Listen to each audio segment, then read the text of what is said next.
কি ভাবছেন লোকের উপকার করে খুব মহান হবেন? ভুল ভাবছেন।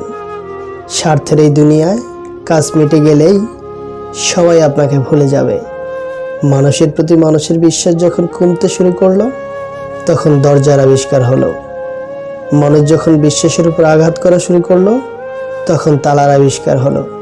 আর মানুষের উপর থেকে মানুষের বিশ্বাস যখন একেবারেই উঠে গেল, তখন সিসিটিভি ক্যামেরার আবিষ্কার হলো। আপনার চোখের জল কেউ খেয়াল করবে না, কেউ আপনার দুঃখ কেউ লক্ষ্য করবে না, কেউ আপনার ব্যথা কেউ লক্ষ্য করবে না, তবে সবাই আপনার ভুলকে লক্ষ্য করবে।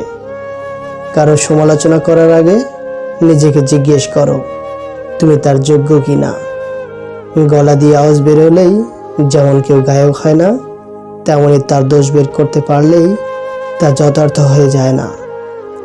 এক হাঁড়ি দুধ নষ্ট করতে যেমন এক ফোঁটা লেবুর রসই যথেষ্ট, ঠিক তেমনই কারোর মধ্যে বিশ্বস্ততা নষ্ট করতে হলে হালকা সন্দেহ ঢুকিয়ে দেওয়াটাই যথেষ্ট। ভাগ্যকে রবের কাছে দোয়া করেই পরিবর্তন করতে হয়। রবের কাছে চাওয়া ব্যতীত কোনো কিছুই ভাগ্যকে পরিবর্তন করতে পারে না। দুনিয়ার জীবনটা রবের ইচ্ছায় কাটিয়ে দিন, পরকালের জীবনটা রব আপনার ইচ্ছায় সাজিয়ে দেবেন। আপনি মরে গেলে আপনার সম্পত্তি সবাই ভাগাভাগি করে নেবে, কিন্তু কবরের শাস্তির ভাগ কেউই নিতে আসবে না। তাই হারাম রোজগার বন্ধ করুন। যতই করি আমার কিছুই নয়। খেলনা নিয়ে করছি খেলা, রয়েছে ভাঙার ভয়। মায়ার জালে জড়িয়ে আছি, চাই না বের হতে। ডাক আসলে যেতে হবে, কেউ যাবে না সাথে। অন্ধ লোক যদি হঠাৎ দেখতে পায়, তখন সে সর্বপ্রথম তার হাতের লাঠিটাকেই ফেলে দেয়, অথচ লাঠিটা তার দুঃসময়ের সঙ্গে ছিল। তুমি যতই মূল্যবান হও না কেন, যদি তুমি ভুল জায়গায় থাকো, তাহলে তুমি মূল্যহীন। পারলে কাউকে ঠকানোর অভ্যাসটা বাদ দিও, কারণ একজন ঠকতে ঠকতে শিখে যায়, আর অন্যজন ঠকাতে ঠকাতে ফেসে যায়। ষড়যন্ত্র এমনই এক আদি যন্ত্র, এই যন্ত্র পরিচালনার জন্য কাউকে প্রশিক্ষণ বা পারিশ্রমিক দিতে হয় না।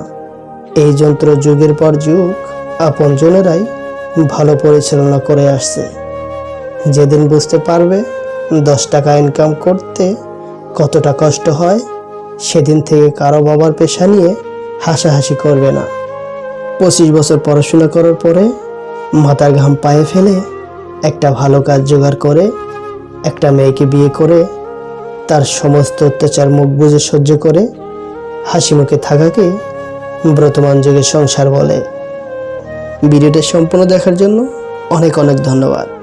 ভিডিওটা ভালো লাগলে একটা লাইক করে চ্যানেলটি সাবস্ক্রাইব করে পাশে থাকার অনুরোধ রইল। আল্লাহ হাফেজ।